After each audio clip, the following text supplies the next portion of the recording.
Looking at that video, I actually don't see the flaps even at the initial rotation. So, did they take off not in the takeoff configuration? Air India Flight 171 vanished from the skies just moments after takeoff. No storm, no explosion, just silence, then impact. At first, investigators blamed a system failure until scientists uncovered something buried deep inside the aircraft's data. What they found has left the aviation world stunned. According to leaked reports, the truth isn't just technical, it's intentional. And now questions are surfacing that no one seems willing to answer. Scientists finally solved the Air India 171 crash mystery. And it's far worse than we thought. What happened inside that cockpit is disturbing, and the implications may change everything we know about flight. A routine flight turns deadly. Started like any other afternoon flight. June 12, 2025, Air India Flight 171 was cleared for takeoff from Sardar Vallabhbhai Patel International Airport in Ahmedabad, destination London Gatwick. The skies were clear, winds light, everything looked routine. Inside the cockpit, Captain Sumit Sabal, an experienced pilot with more than 10,000 hours logged on widebody jets, sat beside his co-pilot, equally qualified, equally calm. The aircraft, a Boeing 787 Dreamliner, one of the most technologically advanced planes flying today. Boarding had gone smoothly. The 230 passengers settled in unaware that they were stepping onto what would become one of the most catastrophic flights in India's aviation history. At 13:38 local time, the tower gave the green light. Throttle up, wheels rolling. The plane lifted from the tarmac with what seemed like normal force. But then something didn't feel right.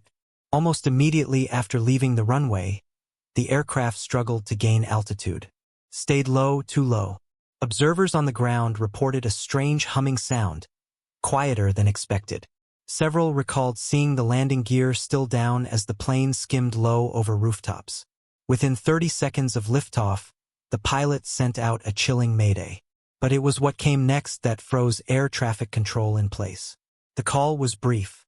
Thrust not achieved, falling, then silence. The aircraft never climbed above 700 feet. It veered slightly left, dipping forward and then dropped rapidly. At 18:39, it slammed into the side of a college hostel building in Meghan, erupting into flames and debris. The crash killed 241 of the 242 souls on board, and more than 36 people on the ground were injured. Firefighters arrived within minutes, but the wreckage had already scorched through concrete and lives alike. Amid the wreckage, a rescue team stumbled on something no one expected. A man alive, the only surviving passenger seated at 11A, had somehow been thrown into a patch of softer earth between two buildings, cushioned by insulation material and luggage that blew out of the fuselage mid-impact. His account was brief. He remembered a hard jolt right after takeoff, a strange worrying noise, and then the world spinning. He blacked out before impact. A full lockdown of the crash site followed. Investigators from India's AIB were joined by Boeing engineers and foreign aviation safety experts. Within 24 hours, the black boxes were recovered. Families waited. The airline insisted there were no signs of trouble before departure. Maintenance logs showed nothing unusual. The engines have been checked, one just months earlier, the other weeks ago. So, how does a modern aircraft flying in good weather, captained by seasoned professionals and cleared for a long-haul international route, fall out of the sky without warning? As public anger simmered, the early theories started coming in. Engine stall, hydraulic failure, sabotage. Everyone had questions, but officials remained tight-lipped. This wasn't just another accident. Something felt off. The silence in those final moments.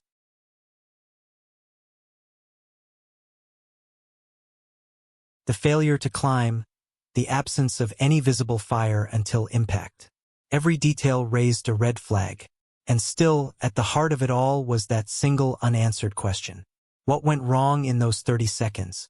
Investigators knew one thing. They were not just looking for mechanical failure. They were looking for a pattern or a ghost in the system. Because whatever happened to Flight 171, it didn't follow the rules of a typical crash. And that's where this story begins. Dreamliner or disaster waiting to happen. When Boeing unveiled the 787 Dreamliner, it was hailed as a revolution in aviation.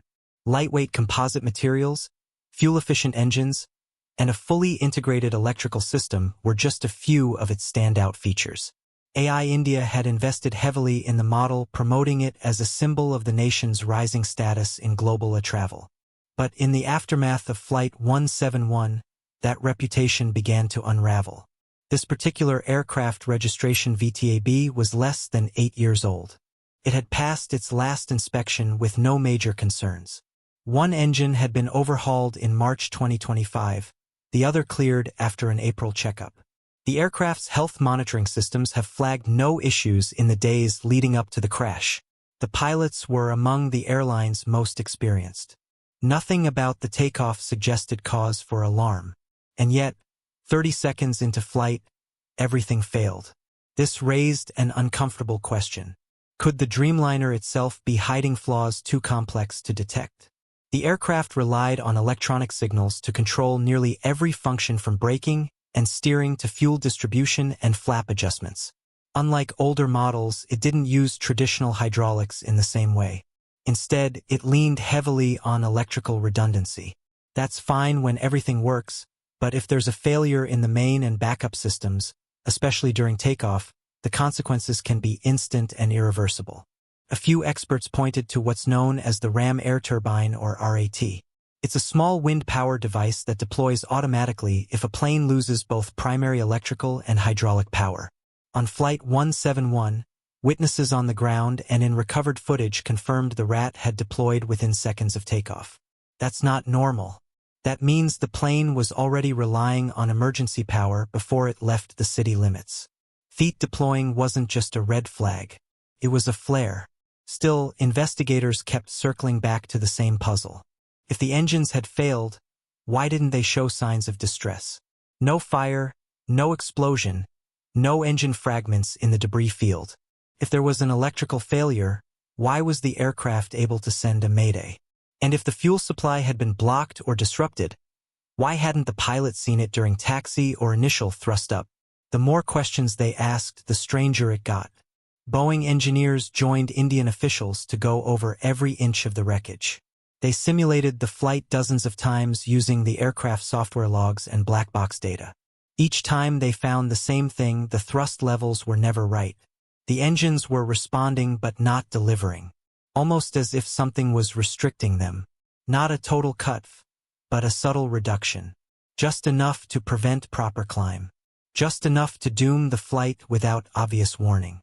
Some began whispering about a deeper problem, a system override, one that could throttle the engines electronically without the cruise command, something embedded or activated under highly specific conditions. And if that were true, it begged a much bigger question. Who would design such a function? And who could trigger it? Public confidence took a serious hit. News outlets began comparing Flight 171 to other incidents involving advanced aircraft and unexplained failures. Was this a one-off or a sign of something deeper inside? Design? For now, officials stuck to facts. No signs of pilot error, no bird strike, no weather anomaly, just a cutting-edge plane that should have flown safely for another decade. Except it didn't. And the mystery wasn't going away. Not for the families, not for the investigators, and certainly not for the engineers who are now digging through code, not bolts. Because this wasn't just about one plane crashing. This was about figuring out if the technology we trusted most had quietly turned against us.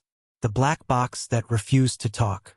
When recovery crews reached the smoldering wreckage of Air India Flight 171, their top priority beyond securing the area and assisting the lone survivor was locating the black boxes. In aviation disasters, these devices are the key to everything. One records the cockpit voices. The other logs data from the aircraft systems. Together, they can usually tell a story more clearly than any eyewitness. But this time, the story was blurred.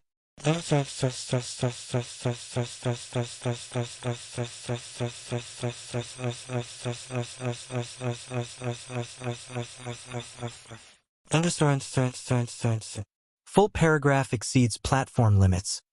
Message continues in next reply. Continued from previous message. Same paragraph formatting. Full text preserved. The flight data recorder was found first, wedged deep in a section of the rear fuselage that had remained somewhat intact. It was battered, but intact enough to begin analysis. The cockpit voice recorder, however, was a different story. It had been flung from the tail section and partially crushed in the impact. Even more troubling, parts of the memory storage were charred. It was unclear how much of the final conversation between the pilots could be salvaged. The Indian Aircraft Accident Investigation Bureau, AIB, began the process immediately. Initial reports confirmed what was already suspected. The engines had never reached proper takeoff thrust. That aligned with what the pilots had radioed. Thrust not achieved. Falling. The data also showed that the RAT deployed just 18 seconds after takeoff. Emergency mode, backup hydraulics, a last resort. But what the data didn't show was the why. There was no warning alert, no sensor error, no drastic temperature spike.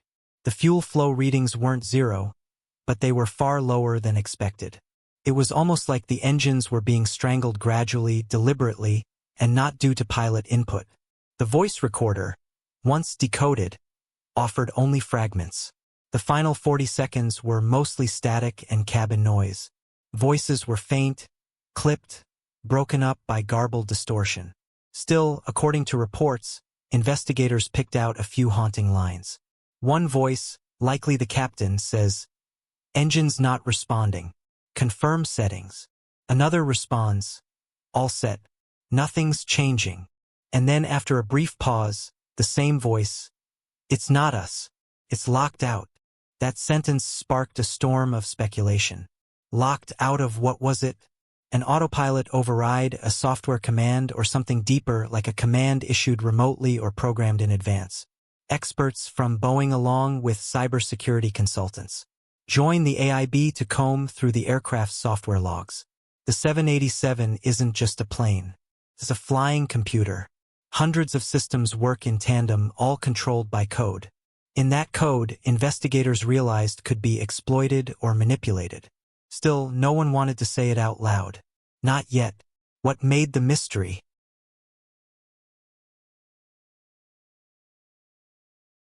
more frustrating was the timing. Everything happened so fast from wheels up to impact. Just over 60 seconds. The aircraft never had a chance to stabilize or circle back. The power failure, thrust drop, and RAT activation were almost simultaneous. And through it all, the data showed no human error, no panic, just two pilots doing everything they could and getting nothing in return. By the third week of the investigation, the AIB released a short statement confirming that unusual anomalies had been found in the fuel management and thrust control systems, but it stopped short of calling them intentional. That word anomalies became a placeholder for something no one wanted to admit yet. But behind closed doors, the mood had shifted. One engineer reportedly said, "This doesn't look like a system failure. It looks like something or someone told the system to fail." Whether through tampering, malware, or yet undiscovered flaw, one thing was becoming clear. The black box wasn't telling the full story. Not because it was broken, but because the real story may have started long before takeoff, and it was still hiding in plain sight. What happened? According to newly surfaced reports from the investigation team, scientists working on the Air India 171 case may have finally uncovered the missing link.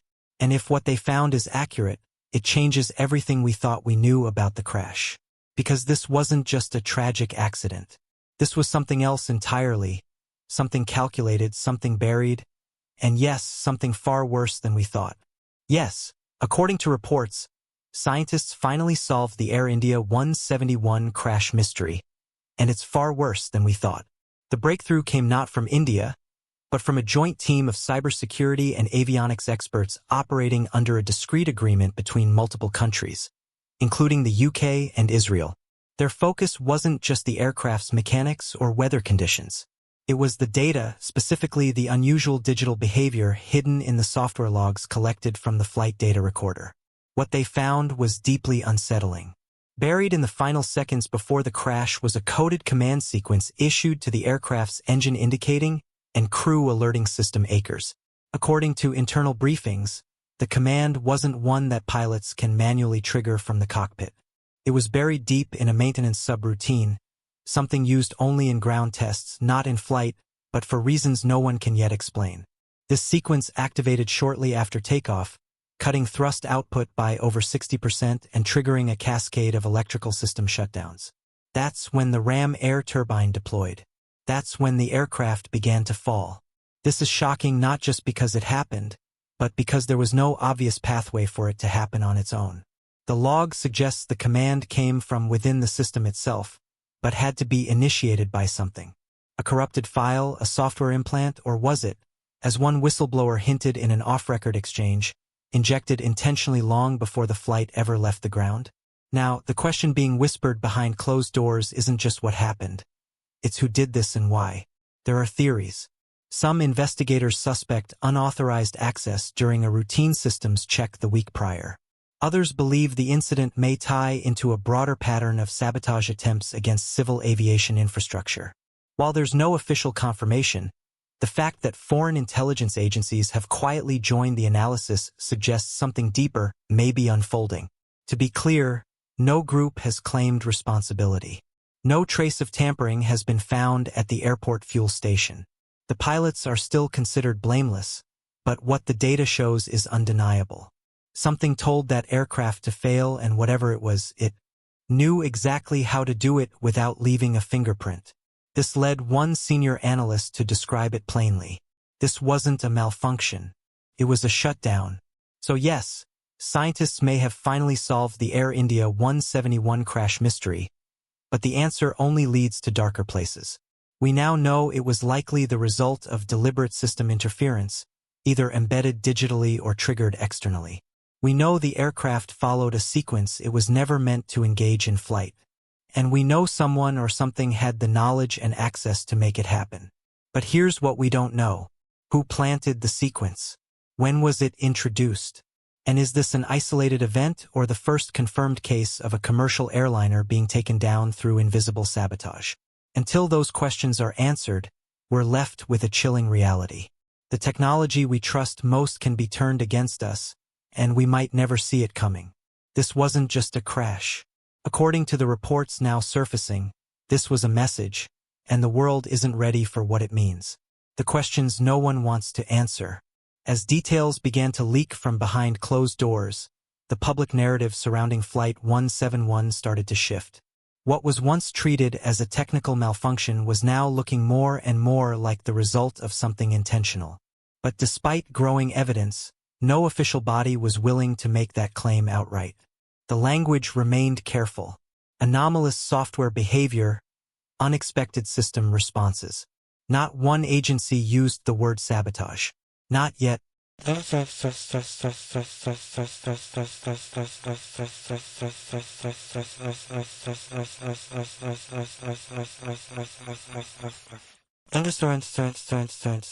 Still continued.